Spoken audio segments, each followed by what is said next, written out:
ऐसी है और हमने पार्टी बनाई है। दो पहलू है, एक है कि समाज की सेवा करना, गरीबों को आगे बढ़ाना।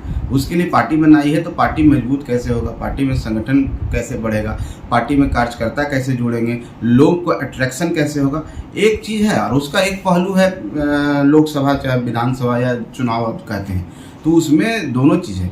इस बहाने हम अभी, मेरा कोई ऐसा टारगेट नहीं कि 24 का इलेक्शन होने वाला है उसके लिए हम निकल पड़े हैं, चाहे 25 में हमको इलेक्शन इसलिए निकल पड़े। ये सतत चलेगा। आप देखेंगे कि उस चुनाव के बाद भी हम चलेंगे। हम चाहते हैं, हमारा जो मकसद है पार्टी का, कि हम हर कस्बे में जा के एक घर में जाके लोगों से। हमारे संवाददाता हम के राष्ट्रीय अध्यक्ष बिहार सरकार में मंत्री डॉक्टर संतोष कुमार सुमन से विशेष मुलाकात की। प्रखंड वाइज सम्मेलन कर सकते हैं। जब प्रखंड के स्तर पर लोगों को हम मोटिवेट करेंगे, अपने कार्यकर्ताओं के, आप भी इस तरह के संपर्क यात्रा निकालिए। आखिर हम चाहते हैं कि हमारा जो आइडियोलॉजी है, हमारी जो मैनिफेस्टो है, हम जिन मुद्दों को लेकर के पार्टी की रचना की है, चाहे हमारे आदरणीय नेता श्री जीतन राम मांझी ने पार्टी बनाई है और जिस बेबाकी से बोलते हैं, वो बात गरीबों तक जानी चाहिए।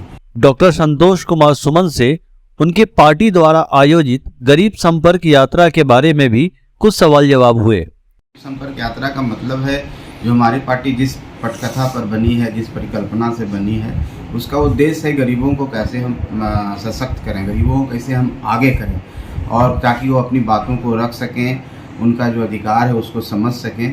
इसीलिए गरीब संपर्क यात्रा एक इसका जो मॉड्यूल है, उसमें हम लोग है कि हम शहर में भी जाते हैं, लेकिन उस गांव और कस्बों में जाना चाहते हैं, उस पहाड़ के तलहटी में जाना चाहते हैं जहाँ पर बाकी में गरीब रहते हैं, बाकी में आदिवासी और एससी के लोग रहते हैं और दूसरे समाज के भी लोग रहते हैं जो बाकी बहुत गरीब होते हैं। तो उन लोगों के पास बड़े बड़े नेता नहीं पहुंच पाते हैं, और उसका कारण है, या फिर उनके पास रोजी रोटी की समस्याएं हैं, रोज़मर्रा की समस्याओं में इतने मशगूल रहते हैं कि बेचारे सुबह शाम कटते हैं। उनको जो समस्याएं आती है, खास करके विकास की योजनाएं हैं और भी है, वो नहीं हो पाती है, और वो पटना नहीं आ सकते हैं, डिस्ट्रिक्ट हेडक्वार्टर में नहीं आ सकते। तो हमको लगा कि एक है तरीका कि हम उनके पास जाएं, उन गाँव में जाएं, उन कस्बों में जाएं, उन टोलों में जाएं, पहाड़ों पर जाएं।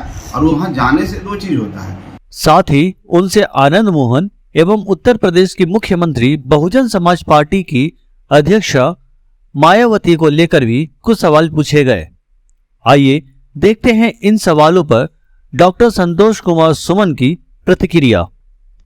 आनंद मोहन जी हम लोग के पार्टी से भी जुड़े रहे हैं। जब पार्टी की स्थापना हुई थी तो लवली आनंद जी हमारे पार्टी के सिंबल से शिवहर विधानसभा चुनाव लड़ी थी, और बहुत ही कम अंतर से, हमको लगता है 250-300 वोटों से चुनाव में उनको हार मिली थी। तो इस नाते हम लोग से एक भावनात्मक संबंध है, और हमारे पिताजी भी उनको बहुत एडमायर करते हैं और एक नेता रहे हैं। लेकिन जहाँ तक उनकी जो टिप्पणी है मायावती जी पर, तो मायावती जी को कौन नहीं जानता इस देश में। मायावती जी इस देश के सबसे बड़े राज्य के मुख्यमंत्री रहे हैं और दलितों की नेता रही हैं।